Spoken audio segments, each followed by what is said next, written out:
Hawkins, Mr. GQ, who's also president of Guidestone Financial Resources, for a report. Thank you, Mr. President, and it's a joy to be here and present the 96th report of Guidestone to our Southern Baptist Convention as we're approaching our centennial year.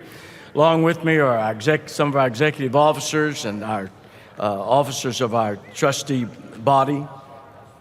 17 years ago, we realized that at Guidestone, we needed a strategical approach for the future, not just a tactical one. And so we launched Guidestone 100, a long-range strategic plan that would take us to our centennial year in 1918. And knowing that we couldn't plan long-range that far ahead, we broke it down into Guidestone 90, which was completed just a few years ago in 2008.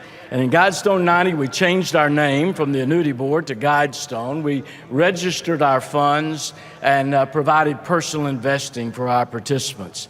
And then in Guidestone 95, which was completed last year in 2013, we expanded our markets, which really has saved our insurance program, launched our My Destination funds, those funds where you can just pick your retirement date and let us guide you through there in your allocation toward that, and so many other initiatives, property and casualty. And now we're in our last run, our last phase of Guidestone 100. And we've just launched Guidestone Direct, giving opportunity for people in the pews to invest in our mutual fund, and so many other initiatives, not the least of which is the continued enhancement of mission dignity. Just a few years ago, these precious people that you saw in the pastors' conference yesterday were able to get $50 a month. Now the neediest among them get $530, and we're about to increase that at our next trustee meeting next month to $600 a month. So Guidestone 100 is a lot about enhancing the financial security, not just of our participants, but of those in mission dignity. Let me say a brief word about our investments.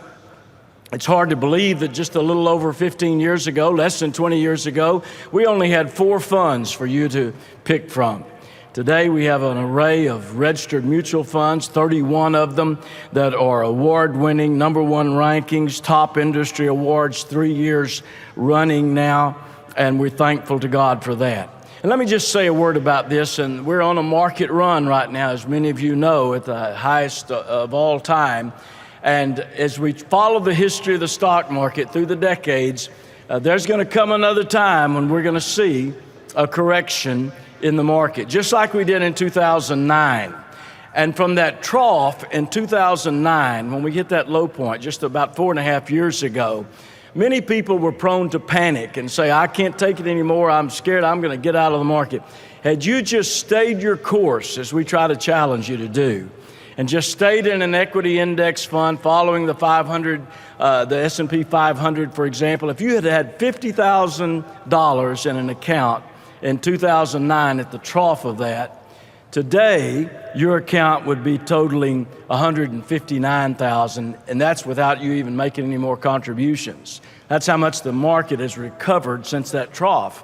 If you'd had $100,000 in your account, today that account would have $318,000 in it. So what I'm saying is this, that retirement planning, remember, is a marathon. It's a long time race, and we've got materials for you where you can determine your time horizon, determine your risk tolerance, and stay the course in your retirement planning.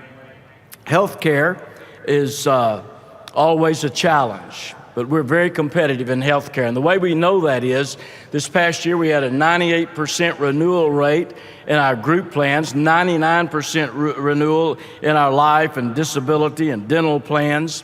Our personal plans, as many of you know, we had a bit of a temporary hold on those January 1st for new people coming into them. We're about to announce in a press release this week that's already out that July the 1st, that's opening back up to those who are qualified to do that. We're very thankful for that.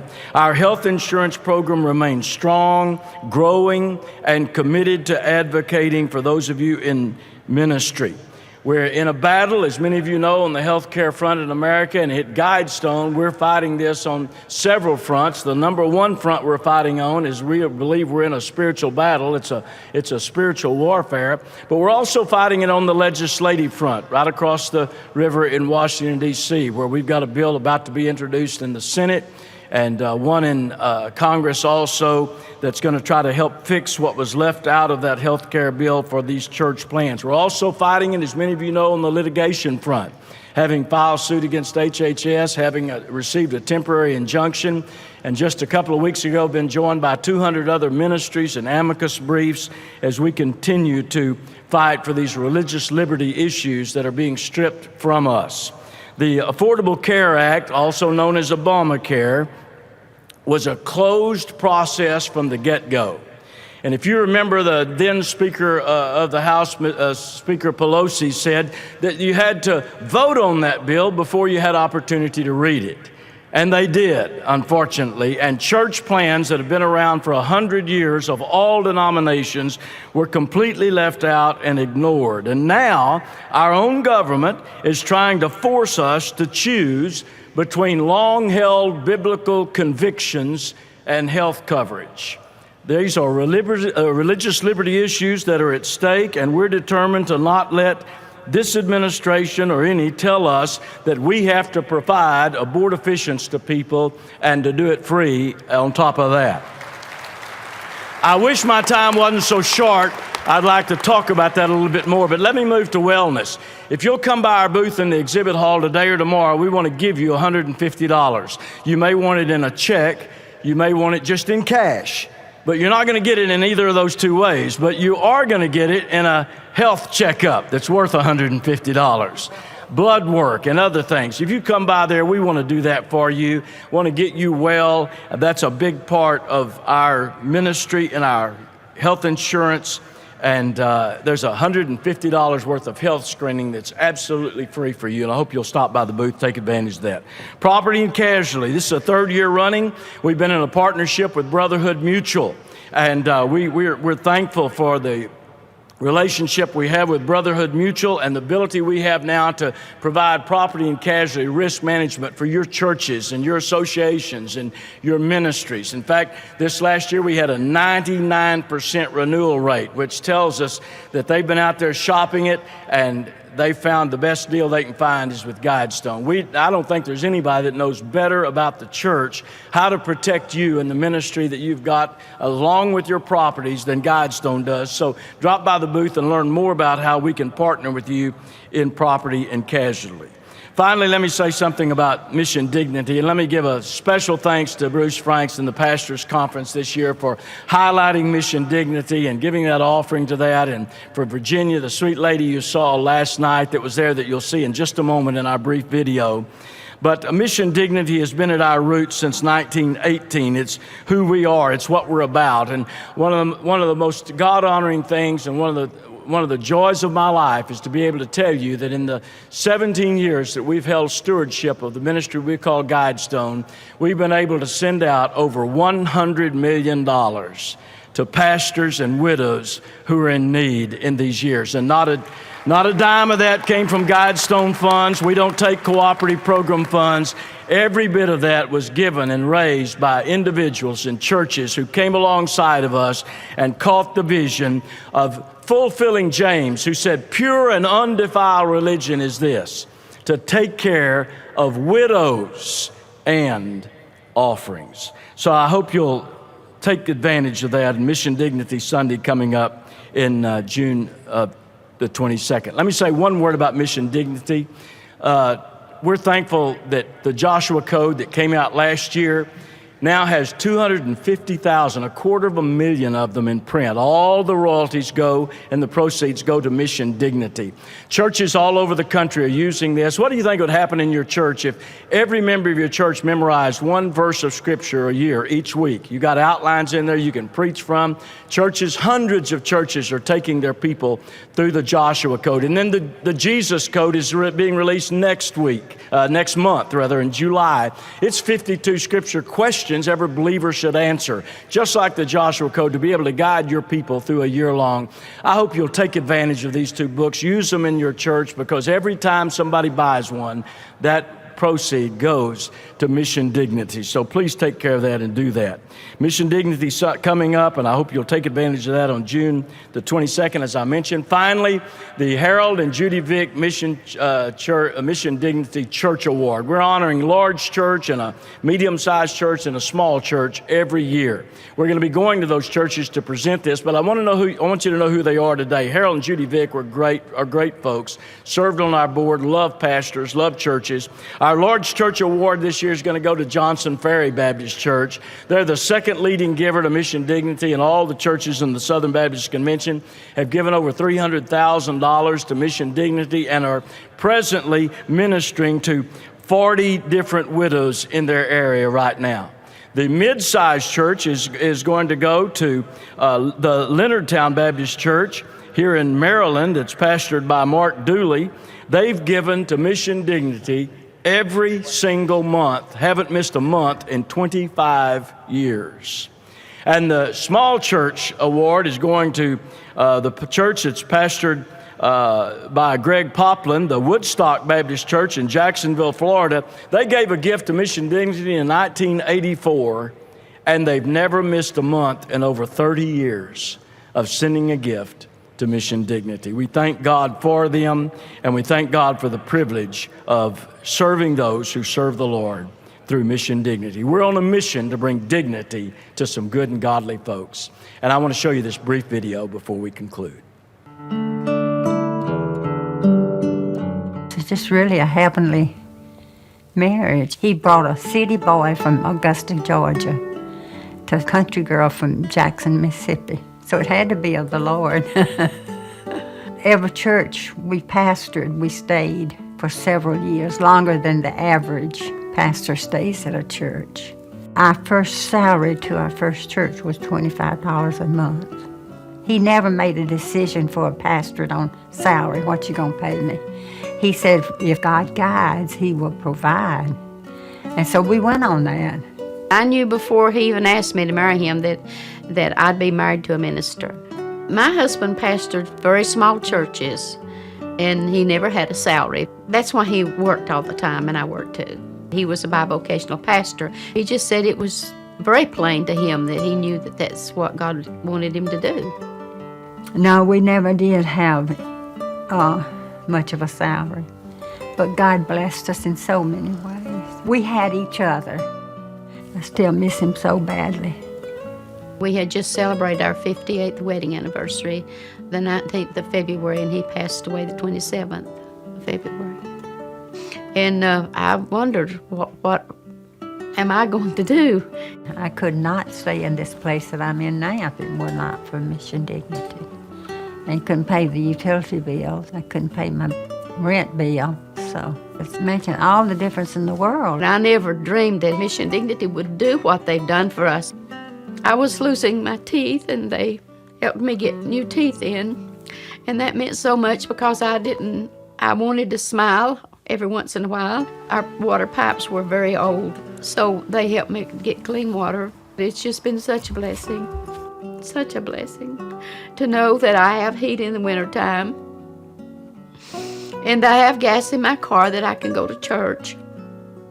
It makes me be more like everybody else. It's a place that I can have my friends come to.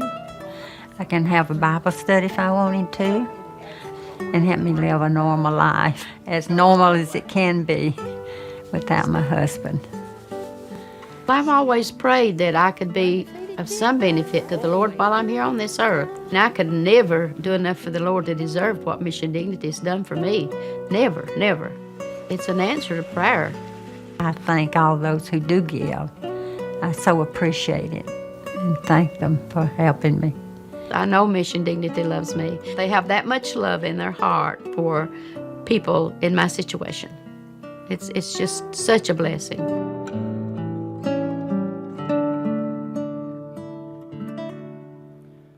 Thank you. And if you're sitting here with a wife who's stood with you and wept with you and ministered with you and worked with you, and I want you to rest in the fact that if the Lord takes you first and you wonder what's going to happen to her, that Guidestone's going to be there to be Christ's hand and your hand extended to her until she gets to heaven with you. Thank you for the privilege of offering this report. Thank you, Dr. Hawkins. Thank you, Dr. Hawkins. What a great word of comfort to those of us who are here. Are there any questions concerning Guidestone's report? The chair recognizes microphone 5A. Thank you, Mr. President. My name is Brad Atkins. I'm a messenger from Powdersville First Baptist Church in South Carolina. 2 years ago, I had the privilege of serving as our state president, where I found out we have 2,100 churches in our state convention, almost 750,000 members in our churches. I'm not sure exactly how many churches we have throughout the United States within the Southern Baptist Convention, but it's boggled my mind for the longest time why we as Southern Baptists cannot be recognized as a group if we are members of a state convention. The church I serve on staff as, we only have 2 full-time staff members, so we do not qualify for the group rate. But I'm questioning, with the size of our convention and the influence that we have, how we cannot leverage that to somehow get group coverage if we're a member of our state convention, or even smaller, a member of our local association that's made up of 20 to 40 churches.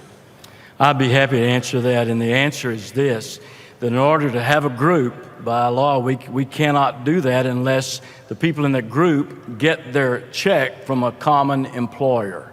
So if, for example, in the State Convention of South Carolina, if every pastor got a check from the state office in California, then we could put that in a group. But because of our local church autonomy, our ecclesiology, every church is a local, autonomous, independent entity. We can't do that. We do have a way that associations can do this.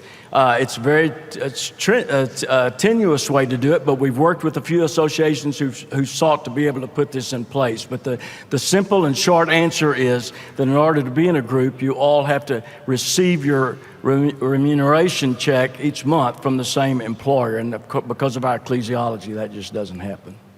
Thank you, sir. Question on microphone 4A. Yes, my name is Victor Pulido from California. I am messenger for the Iglesia Bautista del Sur El Calvario.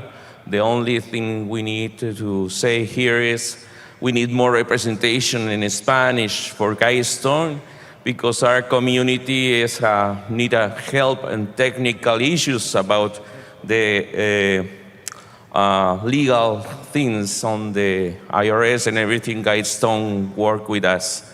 This is the only petition from Hispanic community from California. Thank you. Okay, and thank you. And Miguel Perez, who's on our board, heads up our Hispanic initiative toward that, bilingual. There's several bilingual folks in our office, but Miguel is head of marketing for that, works through our state conventions to seek to reach out to Hispanics. We also have Korean speakers and so many other people on our staff. That's the last question. All right. Thank you, Dr. Hawkins. That's the last question. Thank you. Thank you, Guidestone. Thank you, Dr. Hawkins, for a job well done. At this time, the chair recognizes